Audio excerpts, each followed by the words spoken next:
Hi foodies. జొన్న దోసలు టేస్టీగా రావడం కోసం ఏం చేయాలో చూసేద్దాం. దీనికోసం ముందుగా ఒక బౌల్ తీసుకొని అందులోకి ఒక కప్పు జొన్న పిండిని తీసుకోవాలి. ఈ జొన్న పిండి ఫ్రెష్‌గా ఉన్నదైతే అట్లాగే వేసుకోవచ్చు. లేనట్లయితే ఒకసారి జల్లెడ పట్టుకుని పిండిని తీసుకోండి. ఇప్పుడు అందులో రుచికి తగినంత ఉప్పును వేసుకొని ఒకసారి బాగా కలుపుకోవాలి. జొన్న దోసలను వేసుకోవడం కోసం అనువుగా కావాల్సినన్ని తగినన్ని నీళ్ళని తీసుకొని ఇందులో యాడ్ చేసుకోవాలి. ఇప్పుడు వీటినన్నిటిని ఒకసారి బాగా మిక్స్ చేసుకోవాలి. పిండిని కొద్దిగా పలచగానే కలుపుకోవాలి. అప్పుడే దోసలనేవి క్రిస్పీగా, టేస్టీగా వస్తాయి. బరువు తగ్గించుకోవాలి అనుకునేవారు వీటిని తీసుకుంటే అద్భుతంగా పనిచేస్తాయి. ఎందుకంటే ఇందులో ఫైబర్ చాలా అధికంగా ఉండటం వలన హెల్తీగా ఉండవచ్చు.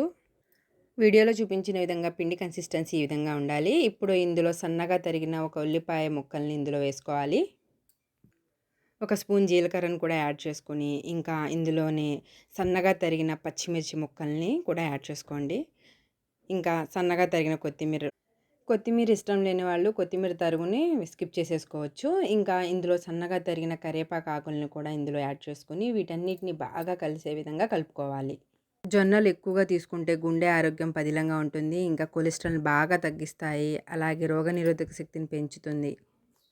ఇంకా జొన్నల్లో ఎక్కువగా కాల్షియం ఉండటంతో ఎముకలు, దవడలు బలపడతాయి. గోధుమ పిండిని ఎక్కువగా వాడుకోవటం కన్నా జొన్న పిండితో జొన్న దోసలను చేసుకొని తినడం చాలా మంచిది. జొన్న దోసలను ప్రిపేర్ చేయడం కోసం ఒక మందపాటి పెనాన్ని తీసుకుని బాగా వేడెక్కిన తర్వాత దాని మీద ఒక గరిటె నిండా పిండిని తీసుకొని దోసలాగా పరుచుకోవాలి.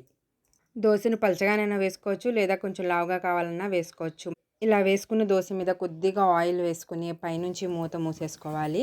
ఇలా మూసుకుని ఒక 2 నిమిషాలు బాగా కుక్ అయిన తర్వాతనే టర్న్ చేసుకోవాలి. లేదంటే జొన్న దోసలు ఇరిగిపోతాయి. ఒకవైపు బాగా కుక్ అయిన తర్వాతనే రెండో వైపు తిప్పుకుంటే జొన్న దోసలు ఇరగకుండా నీట్‌గా వస్తాయి. చట్నీతో సర్వ్ చేసుకొని తింటే చాలా టేస్టీగా ఉంటాయి. వీడియో నచ్చితే తప్పకుండా లైక్, షేర్, సబ్స్క్రైబ్ చేయండి. Thanks for watching.